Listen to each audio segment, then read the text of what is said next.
Retomamos el diálogo. En esta mañana nos acompaña la señora asambleísta Ana Herrera Gómez. Ella es de las filas de UNES. Está también con nosotros el presidente de la Cámara de Agricultura de la primera zona, Rodrigo Gómez de la Torre. Señora asambleísta, ya en el supuesto de lo que bien señalaba Rodrigo, de las consultas que se harían, la certificación que se espera también por parte de la Asamblea Nacional para su probable aprobación. ¿Cuáles son las afectaciones en materia y particularmente de lo que son impuestos graban al pueblo ecuatoriano? Bueno, primero yo quería responderle a Rodrigo, decía antes, no nos queda claro qué pasó en la Asamblea el viernes y lo que queda claro es que la Asamblea Nacional el viernes se pronunció respecto de este proyecto de ley rechazándolo y negándolo. La ley de Lazo fue creada para beneficiar los intereses de los rechazos, se intenta nuevamente desviar la atención intentando en este caso de la ciudadana de los desaciertos de este gobierno. Lo único que están tratando de hacer es justificar a la fuerza promulgar un proyecto que fue claramente negado por la Asamblea Nacional. Y aquí decirle, nosotros, Cayetano, como bancada, llevamos ya algún tiempo proponiéndole al Ejecutivo una especie de pacto como el que se hiciera en la Moncloa, como el pacto de la Moncloa, en el que más allá de las diferencias que podamos tener político-ideológicas, que las tenemos y las vamos a seguir teniendo, eso nosotros siempre lo hemos dicho, pero le proponemos al Ejecutivo ponernos de acuerdo como mínimo en 5 cosas que son fundamentales para el país en este momento y en base a eso trabajemos, dejando, insisto, a un lado las diferencias políticas que podemos tener, pero intentando darle soluciones en este momento a los ecuatorianos. Y las cosas que nosotros proponemos es buscar acuerdos y soluciones con respecto al tema del empleo, con respecto al tema de la salud, al tema de la educación, de la seguridad y con respecto al tema del agro, que para nosotros es fundamental también. Si no hay reactivación en el sistema, en el sector agrícola, difícilmente vamos a poder reactivar algunos otros sectores. Pero hemos encontrado siempre una negativa por parte del gobierno. Nosotros no estamos hablando de llegar a pactos bajo la mesa, no, sino de hacer un diálogo abierto, franco, que todos los ecuatorianos conozcan, pero como mínimo ponernos de acuerdo sobre estas 5 cosas que son fundamentales para los ecuatorianos. Los ecuatorianos ya no quieren un país de disputas, ya no quieren estar en esta discusión de quién tiene la razón, de quién dice más o quién dice menos. Los ecuatorianos lo que quieren es solución a esos grandes problemas económicos que tenemos en este momento en el país. Con respecto, Cayetano, a lo que usted preguntaba del proyecto de ley, nosotros hicimos de manera responsable, insisto, trabajamos en un proyecto de ley, de un informe de minorías que recogía las observaciones que se hicieran desde los distintos sectores que comparecieron a la Comisión de Desarrollo Económico y en base a eso se presentó el informe de minorías. Este informe de minorías lo que proponía era eliminar a las contribuciones al patrimonio, sustituirlo con un mecanismo para el control de evasión y la elusión fiscal sobre los 300 grupos económicos del país, eliminar el cambio metodológico del impuesto a la renta para personas naturales. Lo que proponíamos también es desechar cualquier vicio de conflicto de interés entre el Estado y los grupos de poder, apoyar la eliminación de los huecos fiscales, léase eliminar incentivos productivos que jamás funcionaron, que se convirtieron en prebendas y que hacen más complejo el sistema tributario con un alto costo fiscal. Se mantienen, nosotros proponíamos que se mantengan incentivos que formalicen el empleo y la economía. Creo que debemos actuar con sentido nacional, con ética, con verdad y con principios, dándole una respuesta a la ciudadanía. Ojalá el Ejecutivo en este momento tiene en sus manos la posibilidad de acoger todas estas sugerencias después de ver cómo no solo la Asamblea Nacional rechazó ese proyecto de ley, sino que todos los ecuatorianos están rechazando ese proyecto de ley que lo que pretende es cargarle más carga tributaria, valga la redundancia, a quienes menos tienen, a la clase media, a la clase trabajadora, a quienes se han esforzado para tener una carrera y ahora pueden tener un sueldo y que en la pandemia se han mantenido, además han sido los únicos que han mantenido su empleo, y es a ellos a los que se les quiere cargar en este proyecto de ley el mayor peso de la tributación.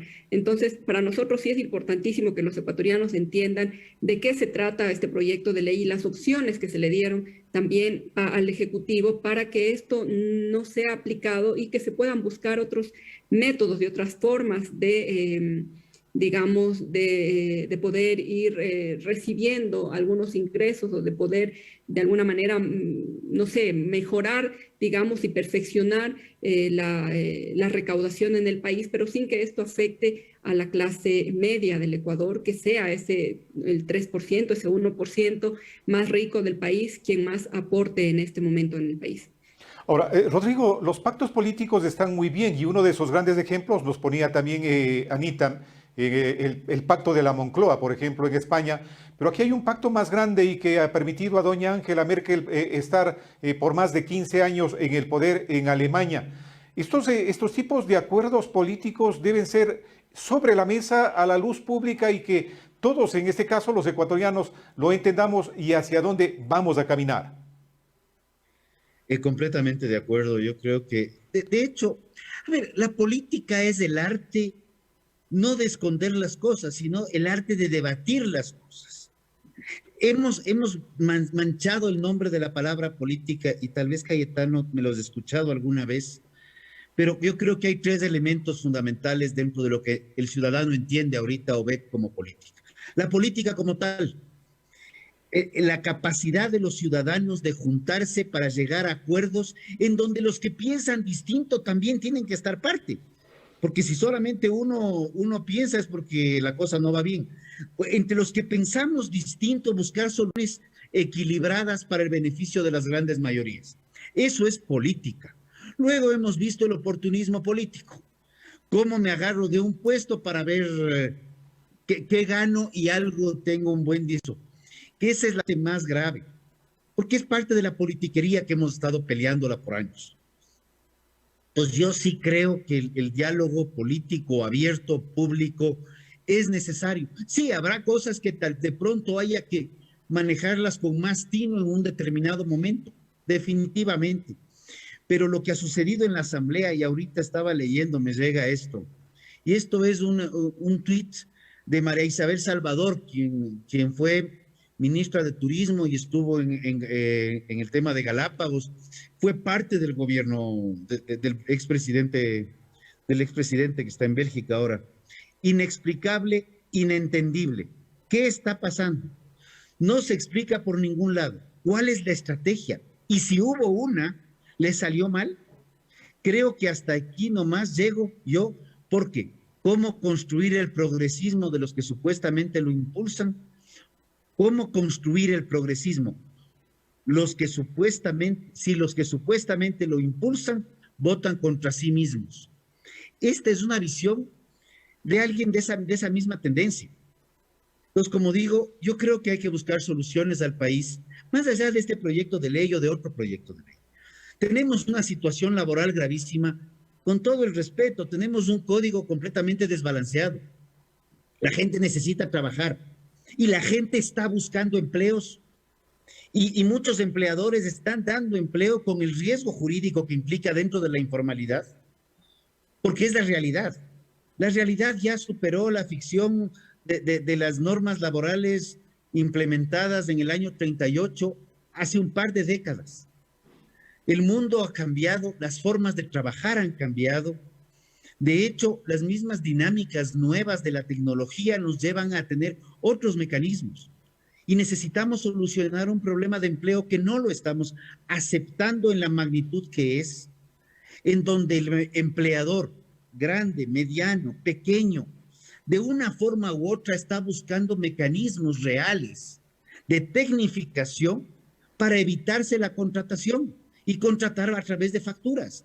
No nos tapemos, no es porque yo sea empleador o no sea empleador, porque esté en el consejo o no esté en el consejo, es porque tengo que ver la realidad de lo que sucede en las calles, no la realidad de lo que puedo leer en el Google, como le oí a un personaje que decía que él sabe todo del Ecuador porque se informa en Google. No es broma lo que estoy diciendo, porque yo estuve en esa entrevista y me dio chiste. Una cosa es salir a las calles, caminarlas, conversar con la gente, observar. Muchas veces ni siquiera es solo conversar, es observar lo que sucede. La situación es compleja. ¿Tenemos que tener un equilibrio fiscal? Sí. ¿Tenemos que bajar la presión sobre el ciudadano? Indiscutiblemente. Tenemos que combatir la evasión tributaria, indiscutiblemente. Tenemos mecanismos tecnológicos para hacerlo y eso requiere de algo que lamentablemente en los últimos 5 o 6 años no hemos visto claramente y transparentemente. Decisión política, porque la informática nos permite cruzar datos y cruzar información, e inclusive a través de ese cruce de información, combatir estas distorsiones desde los municipios hacia los valores de la tierra. Valoremos la tierra en lo que vale, paguemos impuestos justos, sea de la tierra, sea sobre los impuestos a la renta. Si es que hay un problema real de fisco, en vez de darle vueltas por impuestos medio raros, como nos ha gustado los últimos años, desde el 2016, por el tema del terremoto, hasta se trataron 2 económicas urgentes simultáneamente en la Asamblea, de ser el caso, y lo que voy a decir, crucifíquenme, levantemos 1 o 2 puntos del IVA de forma permanente, que es un impuesto que va directamente al consumo, y tenemos el decreto ejecutivo 1235, 1215, me puedo equivocar en la segunda parte del número, donde se determina cuáles son los productos exentos de IVA. Y con eso vemos productos de primera necesidad que afectarían a las clases más desfavorecidas en este caso, y eliminémosles el IVA. Pero por el otro lado compensemos, pero pensemos ya, dejemos de pensar en un país de unos y contra otros, y comencemos a pensar en un solo Ecuador, y comencemos a aplicar lo que todo el mundo se llena la boca diciendo: Ecuador. Si le cambiamos el orden de las letras se llama acuerdo. Pero por favor, no digámoslo, comencemos a aplicarlo, y aplicarlo ya, hoy. Señora asambleísta, no sé si han tenido tiempo, el bloque parlamentario de UNES ya se ha reunido. ¿Tienen ya alguna hoja de ruta en torno a esta situación política que al momento se vive al interior de la Asamblea Nacional por el proyecto tributario? Nosotros tenemos una hoja de ruta clara, lo hemos dicho siempre, nosotros no vamos a apoyar bajo ningún concepto que se cargue todo el peso sobre la gente en este momento tan difícil en el país. Y yo quiero coincidir con lo que decía Rodrigo. Vivimos una situación crítica en el país. Y en este momento los ecuatorianos lo que menos necesitan son estas disputas políticas que no resuelven absolutamente nada. Nosotros lo hemos dicho desde el inicio, no compartimos ideología política con el gobierno, pero tampoco vamos a hacer una oposición necia de negarse absolutamente todo. Aquello que parezca o que sea bueno y beneficioso para los ecuatorianos, por supuesto que lo vamos a apoyar, y por supuesto que también vamos a hacer una oposición firme a todo aquello que signifique retroceso en derecho para los ciudadanos. Y por eso nosotros, en este afán de buscar soluciones a los problemas, es que le ofrecemos la posibilidad al gobierno de un diálogo franco, de un diálogo abierto, de un diálogo transparente, como lo ha dicho Rodrigo también, porque no está mal acordar si esto es en beneficio de los ecuatorianos, pero estos acuerdos deben ser claros y transparentes, estos acuerdos deben ser públicos para que todos podamos conocer y todos podamos debatir incluso sobre estos acuerdos que se hagan. Ojalá desde el Ejecutivo haya esta apertura de recibir, digamos, o de abrir las puertas a estos posibles acuerdos que podamos hacer, no solo con nuestro movimiento político, sino con todos los sectores, porque a nadie está escuchando, no está escuchando al sector agrícola, no está escuchando al sector productivo, no está escuchando tampoco al sector empresarial, no está escuchando absolutamente a nadie, está tan absolutamente cerrado y encaprichado, diría yo, en algún momento dado, porque las cosas se hagan tal cual él las presentó, y un ejemplo de eso es el proyecto de ley que fue íntegro, sin ninguna modificación, sin ninguna incorporación de los actores que participaron en la discusión de ese proyecto de ley. Fue hacerles pasar el tiempo a todos los que comparecieron a la comisión, porque no se recogió ningún aporte. Esa ley fue presentada, ese proyecto de ley presentado en la Asamblea Nacional de manera íntegra, tal cual la envió el presidente de la República. Y eso habla muy mal de la apertura al diálogo, de la apertura a la concertación que pueda tener el Ejecutivo. Así que nosotros sí le hacemos un llamado al presidente, primero a que cambie a sus asesores y a algunos de sus funcionarios públicos que no le están haciendo ningún favor y que no le están ayudando al diálogo. Eso por una parte, y hacerle un llamado al presidente a que haciendo uso de ese eslogan que él tiene del país del encuentro, nos encontremos realmente en un diálogo nacional que permita buscar las soluciones a los grandes problemas que tenemos en este momento en el país. Todo lo demás sobra. En este momento necesitamos ponernos de acuerdo para darle solución a los problemas que tienen los ecuatorianos. A los ecuatorianos que están pasando necesidades y que están pasando un momento crítico, no le interesa si son los de UNES, si son los del Partido Social Cristiano, si son los de CREO, si son los de Pachacuti, los que solucionan los problemas. A la gente lo que le interesa es dejen de pelear y pónganse a trabajar de verdad en las cosas que necesitamos en este momento. Y desde nuestra bancada, desde la Revolución Ciudadana, hay toda la apertura para poder llegar a estos acuerdos que, insisto, una vez más, nos ayuden a buscar las soluciones a los problemas graves que tenemos en este momento en el país. Señor asambleísta, con esta apertura que usted señala hacia el Ejecutivo para el diálogo a futuro también de una hoja de ruta por el bien del país, como que queda de lado el cuestionamiento que se hizo en su debido momento y la presentación también del informe en torno a los Pandora Papers. ¿Esto como que lo vamos dejando de lado? No queda para nada de lado. De hecho, nosotros el día de ayer, con un comunicado que emitimos como Revolución Ciudadana, le hacíamos un llamado a la presidenta Guadalupe Llori para que de manera urgente ponga en el debate, ya casi va a ser un mes desde que se presentara el informe de los Pandora Papers, y hasta ahora la presidenta de la Asamblea Nacional no lo pone en discusión y no lo pone en agenda. Esperemos que esto lo pueda hacer en esta semana, que podamos discutir y que el país conozca también cuáles son los motivos, que el presidente tenga la oportunidad de explicarle al país también cuál es su postura respecto de este tema, ya que también se negó a acudir a la comisión a poder dar su versión, digamos, del tema de los Pandora Papers. Los Pandora Papers no es algo que nos hayamos inventado los correístas a quienes somos de la Revolución Ciudadana, es una investigación seria de un consorcio internacional de periodistas que tiene documentos certificados desde Panamá que estarían probando una posible intrusión en algo no adecuado por parte del presidente, y lo único que queremos es que el presidente vaya a la Asamblea Nacional y dé explicaciones respecto de esto, esclarezca a los ecuatorianos qué es lo que realmente pasó. Pero sí, para nada se ha dejado a un lado. Nosotros le hacemos un llamado, y lo hicimos el día de ayer, a la presidenta de la Asamblea Nacional para que ponga en la discusión el tema de los Pandora Papers también. Rodrigo, vale la pena, y aprovechando también del diálogo de esta mañana, Rodrigo es representante en el Consejo Nacional de Salarios. Tenemos entendido, en la presente semana se reunirán, se hablan de montos de una elevación salarial. En campaña electoral se ofreció $500 de salario básico unificado. ¿Cómo están marchando los diálogos al interior de esta comisión, Rodrigo?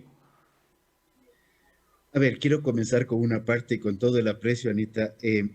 Yo creo que la gran mayoría de la población está pidiendo, por favor, dejen de pelear, y creo que una buena parte de esta gran mayoría dice, vean, en último caso, no trabajen, pero dejen de pelear.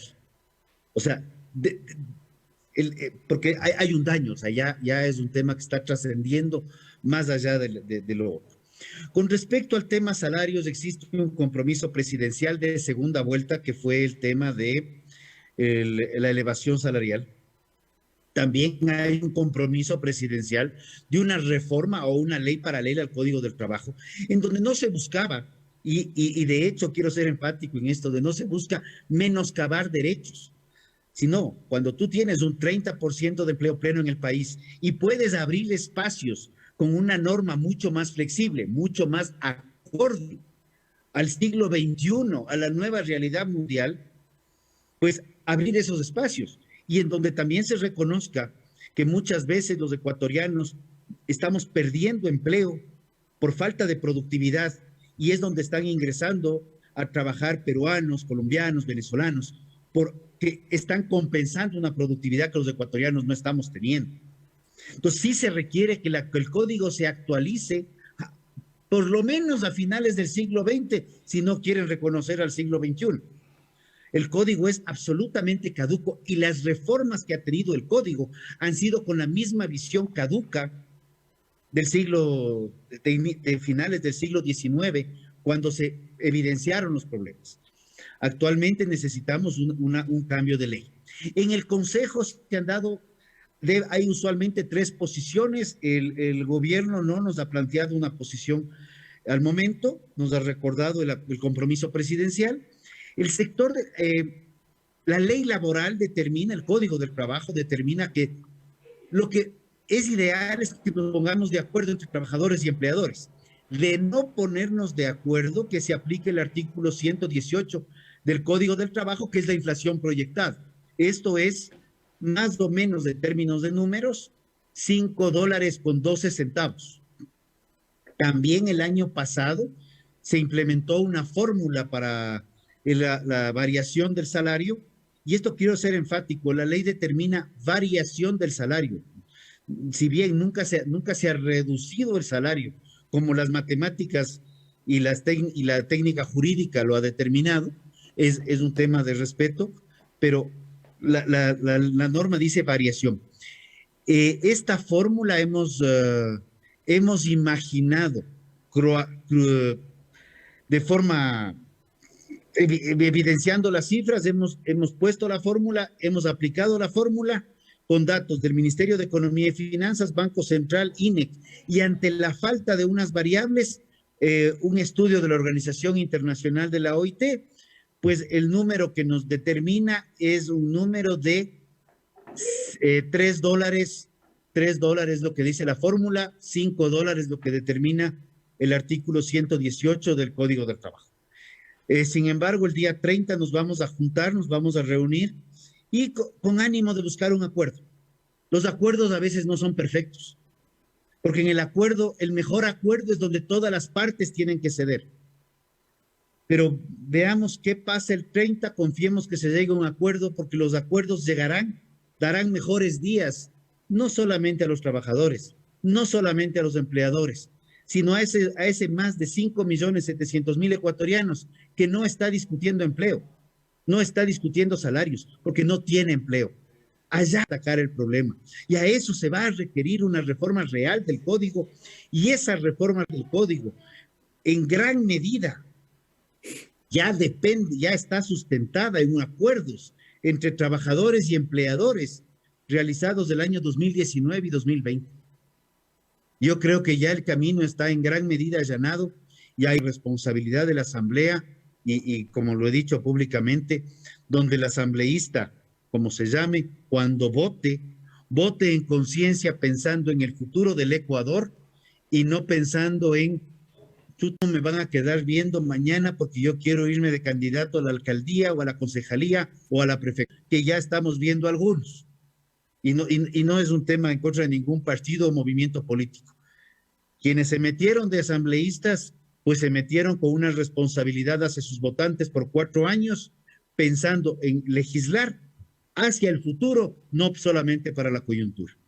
Se viene el mes de diciembre, Anita, y con ello también la discusión ya de la proforma presupuestaria para el siguiente ejercicio económico, me refiero al año 2022.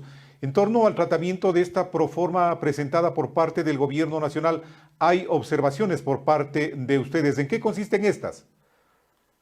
Bueno, las observaciones son básicamente en la asignación del presupuesto y en la regla que se está utilizando para la asignación del presupuesto a sectores tan importantes como salud, como educación, al sector de las universidades, también a seguridad. Estamos viendo la crisis que hemos tenido de seguridad carcelaria también y la crisis de seguridad en general en el país. Sin embargo, para el próximo ejercicio fiscal se reduce, digamos, el presupuesto o la asignación del presupuesto para estos sectores tan importantísimos que tenemos en el país. Decía Rodrigo el tema de los salarios. Recordemos que fue propuesta de campaña del presidente incrementar el salario a $500. Veamos si lo cumple. A mí me parece que no va a ser posible, no lo va a poder lograr, igual que no ha podido cumplir con otras o muchas ofertas de campaña que ha tenido y que han quedado inconclusas. Nosotros estamos totalmente de acuerdo, y esa fue también una oferta nuestra de campaña, en que es absolutamente necesaria la reforma al Código Laboral, y nosotros apoyaremos esta reforma siempre y cuando no perjudique a la clase trabajadora y se respeten los derechos de los trabajadores. Y totalmente de acuerdo en que hace falta poder llegar a acuerdos, es lo que yo decía antes, ¿no? Acuerdos sobre la mesa en los que realmente o sea, debe ceder el uno y el otro. Ninguno va a conseguir absolutamente todo lo que quiere plantear en ese momento, pero deben ser acuerdos que permitan viabilizar todos los temas económicos que permitan viabilizar el trabajo, la economía, que permitan viabilizar también la producción y otras muchas cosas más. Entonces creo que estamos en un punto crítico en el país en el que o nos ponemos de acuerdo o no se va a solucionar absolutamente nada y eso sería nefasto para el país. Estoy de acuerdo también en quien fue electo para un cargo público debe tener la responsabilidad de asumir durante todo el tiempo que le corresponde ese cargo público. Estoy totalmente de acuerdo en que no se puede legislar o fiscalizar o hacer un trabajo en función de los intereses particulares, sino que uno debe hacer esa función en beneficio de los grandes intereses en el país. Nosotros, insisto, como bancada, estamos en toda la predisposición de poder trabajar y buscar soluciones, ¿no? Nosotros no estamos cerrados, veremos qué es lo que ocurre de aquí a que termine el año. Seguramente habrá vacancia legislativa a mediados del mes de diciembre, la segunda o la tercera semana de diciembre, pero hasta diciembre deben quedar los primeros 6 meses cubiertos, digamos, la agenda legislativa con los objetivos que se deben ir.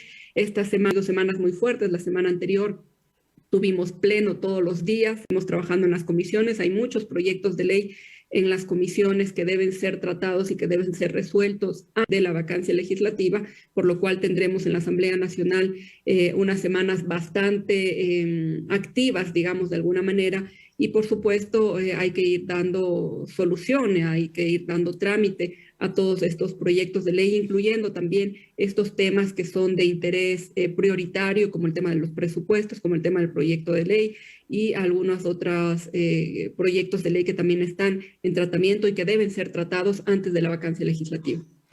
Yo quiero agradecer a mis invitados en esta mañana por la predisposición y el tiempo también que nos han obsequiado en esta mañana, que obviamente va destinado para la familia. Rodrigo, no sé, agregar algún comentario en la parte final. Bienvenido.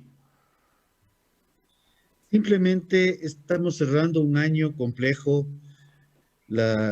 Como dirían muchos, como diría yo, la tierra se ha pronunciado, la Pachamama se ha pronunciado esta última semana en 2 ocasiones. Creo que es un llamado a decir, por favor, reaccionen. Hay esperanza en el futuro, pero dejemos de pensar que las mismas soluciones de los últimos 20 años son las soluciones. Pensemos diferentes si queremos resultados diferentes. Creo que este es un momento de cambio, es un momento de reflexión. Pensemos en soluciones. Más impuestos no necesariamente son la solución y lo hemos venido repitiendo por 15 años, o sea, no es un tema nuevo. Busquemos mecanismos más flexibles y pensemos en la política, que es el arte de llegar a acuerdos transparentes, claros, precisos, en beneficio de las grandes mayorías, porque el Ecuador debe dejar de hablar de su potencial de crecimiento y comenzar a evidenciar el potencial de crecimiento, así como nuestros hermanos peruanos lo hicieron. Hace 20 años ni siquiera se hablaba de un posible Perú agropecuario. En este momento Perú es un ejemplo para Latinoamérica y el mundo. Creo que ya es hora de dejarnos de tapujos, dejar un poco las ideologías. Está bien que las tengamos, pero guardémoslas un poquito en alguna caja fuerte y botémosla al mar, y botemos esa caja fuerte al mar con ideologías caducas y comencemos a pensar en el mundo nuevo, un mundo más dinámico, un mundo más diverso, en donde tenemos que pensar ya en un desarrollo real, en donde no solamente dependamos del Estado, sino por el contrario, sea el privado que crezca y un Estado responsable que esté súper vigilando que las cosas no haya distorsiones, pero ya no interviniendo. Gracias, Rodrigo. Señora asambleísta, igualmente gracias a usted el haber aceptado esta invitación. ¿Añadir algo, algún comentario en la parte final? Bienvenido. Bueno, decir que pensar diferente, que tener una postura política, ideológica diferente, no nos hace ser enemigos y tampoco nos hace que no podamos llegar a acuerdos comunes que beneficien a las grandes mayorías. Así que creo que ese es el trabajo que tenemos ahora y es la responsabilidad que tenemos con todos los ecuatorianos. Eso nada más, agradecerle, Cayetano, la invitación. Para mí siempre un gusto también haber compartido esta mañana con Rodrigo. Y un saludo cariñoso y los mejores éxitos para esta nueva semana a todos los cotopaxenses y a quienes nos siguen a través de La Marca TV. Muchas gracias y a las órdenes siempre. Una vez más, mi gratitud a mis invitados en esta mañana y por supuesto a ustedes también que están pendientes de la señal de Marca TV, quienes nos siguen a través de canal número 9 en ATV Cable y a que nuestras redes sociales que se desprende desde nuestra página web www.marcacomunicaciones.com. Volveremos el próximo día domingo. Felicidades.